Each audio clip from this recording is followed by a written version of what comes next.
कुछ लोग हैं जो भारत के का विकास जितनी तेजी के साथ हो रहा है उन्हें रास नहीं आ रहा है, उन्हें अच्छा नहीं लग रहा है। सबके बास तो हम हैं, भारत कैसे इतनी तेजी के साथ बढ़ रहा है। और बहुतों के द्वारा यह कोशिश की जा रही है कुछ ऐसा किया जाए ताकि भारत में भारतवासियों के हाथों से जो चीजें तैयार होती हैं वह दुनिया के देशों में जाएं तो उन देशों में बनने वाली चीजों से वह महंगी हो जाएं,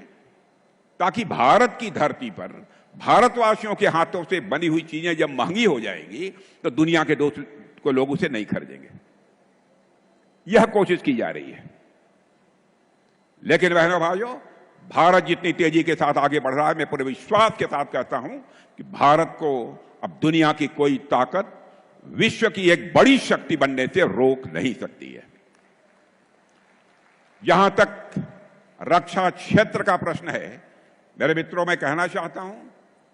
रक्षा क्षेत्र की हमारी हालत यह थी डिफेंस की कि पहले प्राय हर चीजें दुनिया के दूसरे देशों में बनती थी, विदेशियों के द्वारा बनती थी, उन्हीं की पूंजी लगती थी, और हम लोग जब जरूरत पड़ती थी तो दुनिया के दूसरे देशों से जाकर, चाहे कुछ भी हो, हवाई जहाज हो, हथियार हो, प्लेटफॉर्म्स हो, जो भी हो, सब कुछ हम दुनिया के दूसरे देशों से खरीदते थे। लेकिन आज मैं आपको जानकारी देने के लिए आया हूं बहनों भाइयों, अब हम इनमें से बहुत सारी चीजें न केवल भारत की धरती पर बना रहे हैं, न केवल भारतवासियों के हाथों से बना रहे हैं, न केवल हम अपनी आवश्यकताओं को पूरा कर रहे हैं,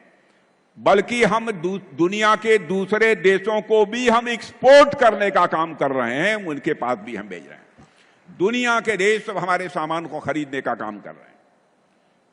जब मोदी जी पहली बार 2014 में प्रधानमंत्री बने थे, तो उस समय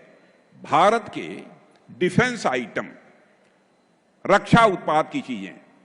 दुनिया के देशों को केवल 600 करोड़ रुपए की एक्सपोर्ट होती थी, माने जो दुनिया के दूसरे देशों के लोग खरीदते थे। बहनों भाइयों, आपको जानकर खुशी होगी, अब हम 24,000 करोड़ से ज्यादा का डिफेंस आइटम अब एक्सपोर्ट कर रहे हैं। यह है भारत की ताकत, यह नए भारत का यह नया रक्षा क्षेत्र है। और निर्यात लगातार बढ़ रहा है।